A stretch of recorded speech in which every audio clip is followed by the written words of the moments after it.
안녕하십니까. 2025년 5월 2일 최병무의 팩트 시작하겠습니다. 자, 이재명 민주당 후보가 대법원에 의해서 선거법 위반 허위사실 유포 부분에 관한 파기환송이 이루어지고, 그 부분에 관한 서울고등법원의 그 파기환송심 속도전 이런 것들이 이제 수면 위로 드러나니까 민주당이 그야말로 이성을 상실했습니다. 대법원을 단순히 공격하는 수준, 비판하는 수준을 훨씬 뛰어넘어서 공격 대열에 들어섰다. 전혀 관련 없는 최상목 경제부총리를 탄핵한다고 하면서 결국 최상목 부총리가 사퇴를 하도록 만들었고요.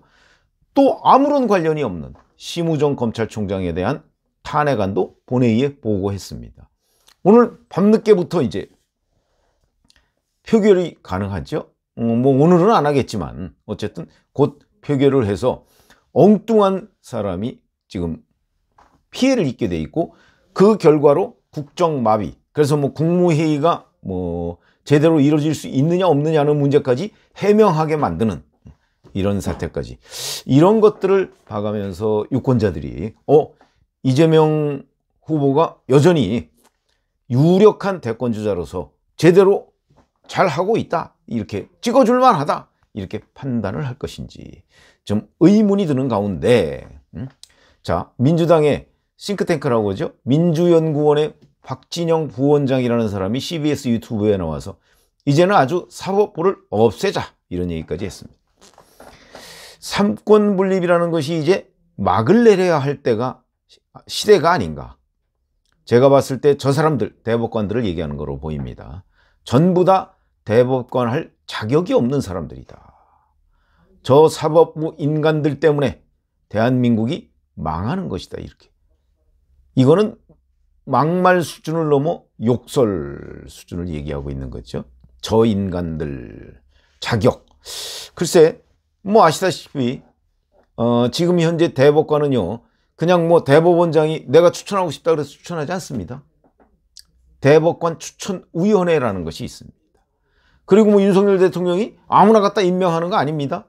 대법관 추천위원회에서 선정이 돼서 대법원장이 추천한 인물을 임명합니다. 그 임명에 대통령이 직접 관여하지 않습니다. 도대체 기초도 없고 상식도 없고 이런 주장을 지금 하고 있는다. 이거는 이성적인 판단이 아니다. 뿐만 아니고요, 친민주당 단체죠. 촛불행동, 윤석열 전 대통령 탄핵 과정에서 어찌 보면 혁혁한 공을 세웠다, 이렇게 얘기를 할 수 있는 이 사람들은 이렇게 얘기합니다. 사법 난동, 대선 개입, 조희대 대법원 박살내자, 이러면서 내일 오후에 대법원 앞에서 집회를 하겠다, 이렇게 또 예고를 해놨습니다. 사법 난동. 어이가 없는. 이 사람들이 주장은 이겁니다. 대법원은 희대의 대선 개입으로 역사의 대역죄인을 자처했다.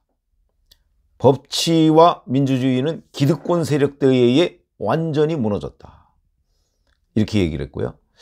그 다음에 오늘이 5월 2일인데 엊그제죠.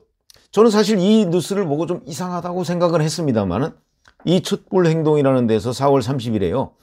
이재명 후보 사건 심리를 중단하라, 그러면서 조희대 대법원장을 공수처에 고발한 적이 있습니다. 낌새를 챘나?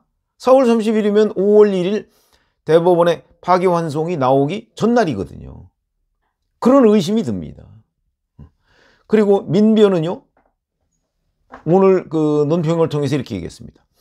판결을 가장한 대법원의 정치 개입은 민주주의에 대한 중대한 위협이다. 윤석열 대통령이 임명한 조 대법원장을 포함해 10인의 대법관이 자신들이 가진 정치적 입장에 따라 선고를 강행한 것이 아닌지 의구심까지 갖게 한다, 이렇게 되어 있습니다. 자, 그러면 하나하나씩 한번 따져보겠죠. 우선 다른 촛불행동이나 이런 데는 시민단체고 그냥 공격하기 위해서 화풀이성으로 얘기를 했다고 치자, 이거죠. 민변 같은 데는 민주사회를 위한 변호사 모임 아닙니까?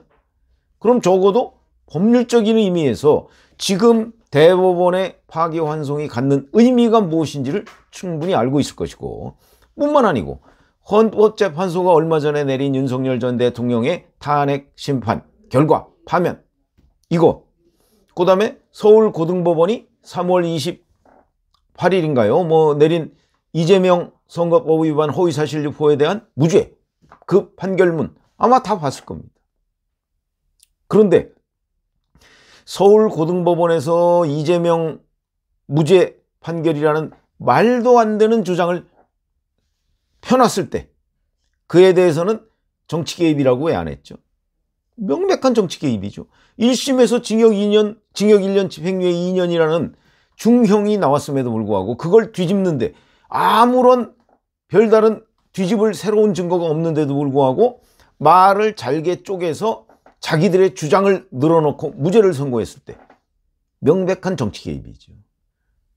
그거는 새롭게 무죄를 주장할 근거가 없는데도 했던 거 아닙니까? 그거를 이번에 대법원이 바로 잡았는데 지금껏 정치 개입이고 고등법원 무죄는 정당한 판결이다. 적어도 변호사가 이렇게 얘기할 건 아니다. 라는 거고요. 그 다음에 윤석열 대통령이 대법관들을 임명했다는 건 아까 제가 말씀드렸듯이 사실과 다르다. 대법관은 대법관 임명 추천위원회의 추천을 받아서 윤 대통령은 그냥 임명장을 줬을 뿐이다. 그 다음에 정치적 입장에 따라 선고를 강행했다? 물론 12명인데 그 중에 10명이 중도 또는 보수, 그 다음에 2명이 진보적 재판관이라고 우리가 얘기를 합니다. 그러면 정치적 입장에 따라 선고를 강행하면 중도나 보수는 정치적 입장을 따르면 안 되고 진보는 정치적 입장을 따르는 것이 당연한 것인가? 이게 논리적으로 성립하는가? 하는 부분. 왜 말도 안 되는 거짓말을 해도 된다. 이게 판결의 기준이 되면 정치는 어디로 가는가? 이런 부분에 관해서 적어도 변호사라면 그리고 법률을 따진다면 그러면 아예 공직선거법상 허위사실 유포라는 거 없애자. 이렇게 나오면 되죠.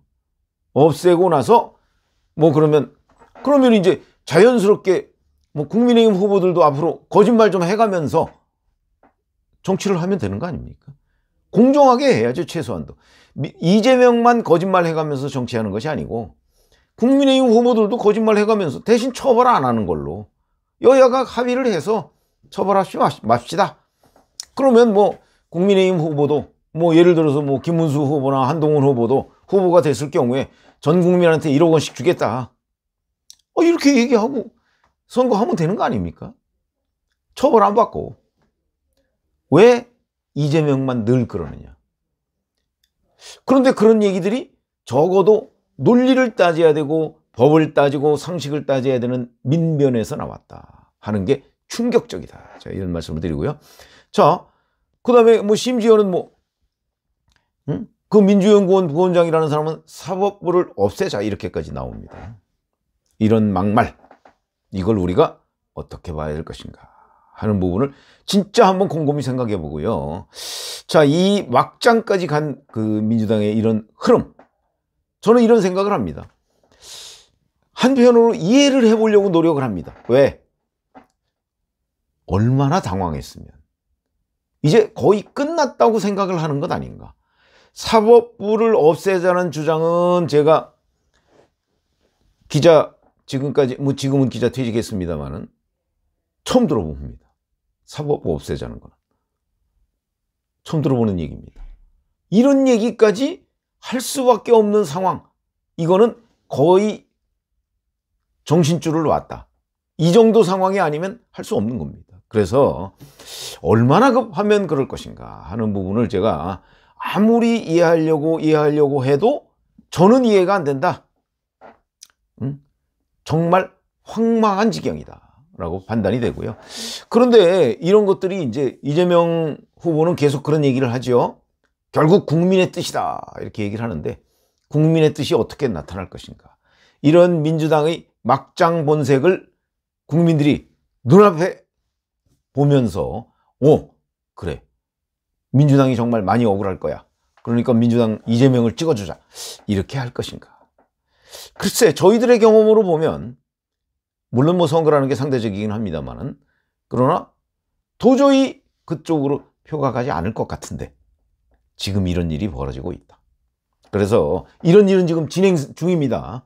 이 진행 중인 상황의 끝, 과연 이재명 후보에게 유권자들의 관심이 갈 것인가 아니면 철회할 것인가, 이런 모습을 봐가면서 생각해야 하는 그런 장면이다, 이렇게 말씀을 드립니다. 고맙습니다.